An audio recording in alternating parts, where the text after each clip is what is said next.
PD say I'm a risk to the city, cause all I do is accumulate guns and listen to Biggie. I'm just a nigga that was put on this earth to reign.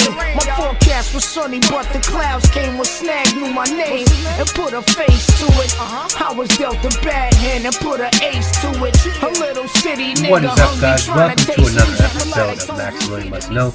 This is a sample shopping episode sponsored by DecantShop.com. Please make sure to go there after this video. Check out their selection. Get yourself some decants and samples. 12% off with coupon code MAX12.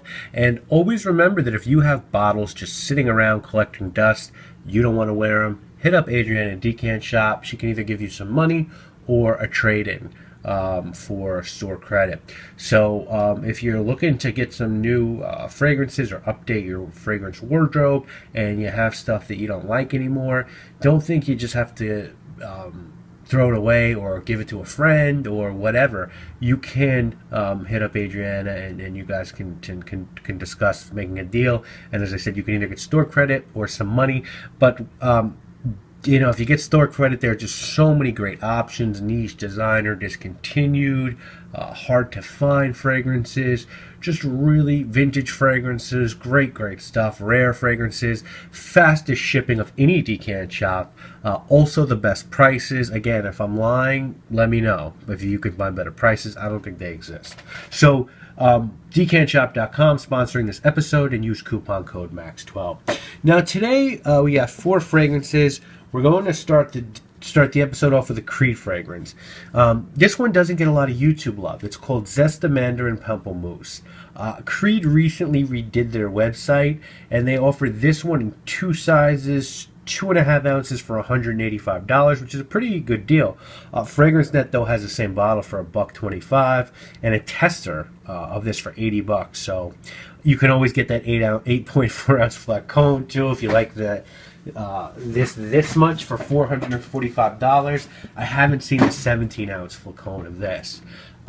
This was the first fragrance that Olivier Creed did when he took over the house at the age of 32 in 1975. He made this with summer in mind as a bit of refresher for the heat, and the notes on this are bergamot, mandarin, and grapefruit at the top, white flowers in the middle, ambergris at the base. And this is really well done. When Creed does fresh fragrances, they excel.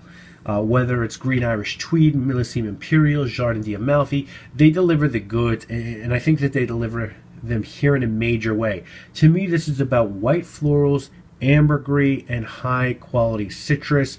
You've got grapefruit in here.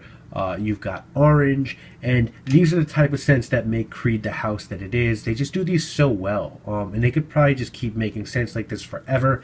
This is an excellent fragrance, and for the right price, I would definitely add this to my collection. I think it's worthwhile. It's a great summer scent. I think this would work out great this summer. If you haven't checked out this Creed, do so. Next up, we have a fragrance from the house of Guerlain called Rose Barbare.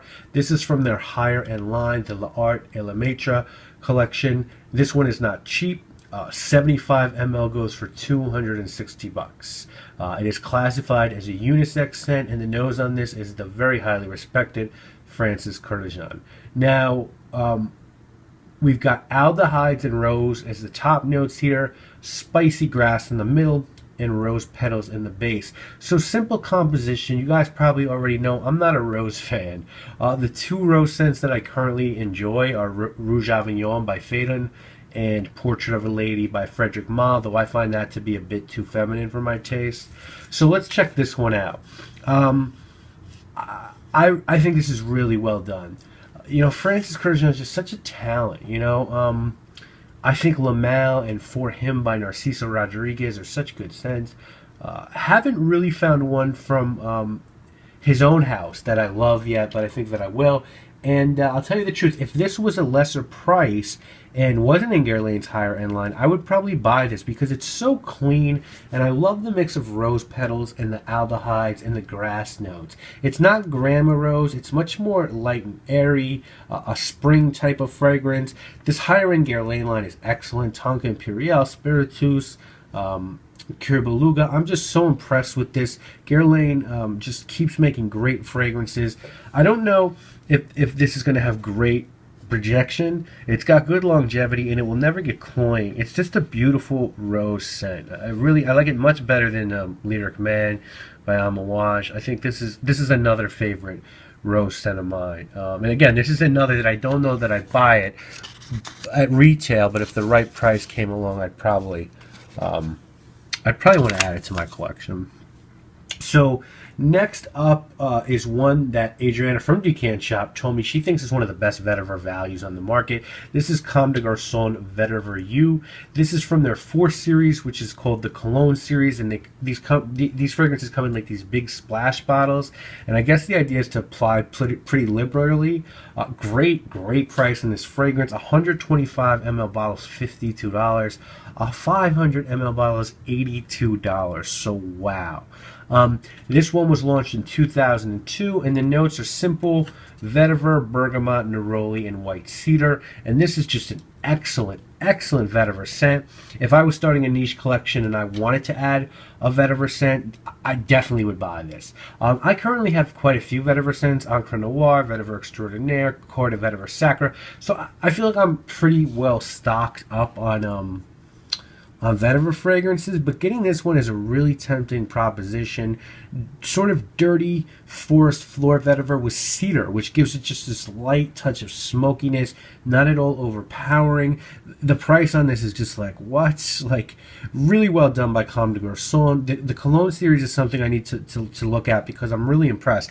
And it's been, it's hard for me to find CDG fragrances that I dig, and I definitely dig this one. So the 3rd winner of the bunch. Finally, this week, a fragrance that I'm really excited to check out. This is Parfum de Empire's Yuzu Fu. I'm a big fan of Yuzu fragrances. L'Eau d'Issy is a favorite designer fragrance of mine, as is Eau de Cartier, which is Yuzu and Violet. This one is harder to find than the rest of the Parfum de Empire line.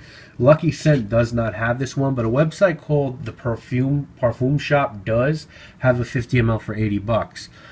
So far on this channel, we've looked at Ambre Rousse, which I loved, Asiade, which I hated, and Musk Tonkin, which I enjoyed in a weird, sort of creepy, like Peeping Tom way, I guess. I know that's a really weird thing to say, but I don't know. So how will Yuzu Fu fare? This one was released in 2008. Obviously, the perfumer is the owner of the brand, Marc-Antoine Corciato. And the notes on this one are kumquat, bitter orange, yuzu, and mint at the top, bamboo, lemon verbena, and cedar in the middle, and you've got neroli and white musk in the base. And I'm very confused by this fragrance, but I think I could grow to enjoy it. First time I sniffed this, I sort of went, wow, what's going on in this? I think this has cumin in it, but I didn't see it in the nose, so I was like, well, then what's going on? What am I smelling? And clearly after looking at the nose, well, it's the lemon verbena. And the lemon verbena mixed with the yuzu creates a very interesting, fresh, fruity accord, but there's like a spiciness to it that I don't love. I'm not a lemon verbena fan, and the lemon verbena is hardcore in this. It's almost overpowers the yuzu, I would say. Listen, when it comes to yuzu, I think it's a great note, but by adding too much of it, you can fuck it up. By adding too much around yuzu, you can fuck it up. Yuzu has a white floral characteristic that allows it to do more than just sit in a fragrance as a citrus, and I think this is too crowded with the lemon verbena here. Now, it still could be in my collection because scents sometimes take a while to get acclimated to for me. I didn't like Declaration by Cartier for the longest time, and now I really like it. But this is a scent I need more time with before I can make a declarative statement on. So if I had to rank this week's, I think I'd go the Guerlain Rose #1, which I just find to be so impressive. I think I would go maybe I'm trying to think, the Creed, or I'd go Comme des Garcons 2 actually. I'd go Creed 3, and I'd go the Parfum d'Empire 4. Yeah, I think that's how I do it.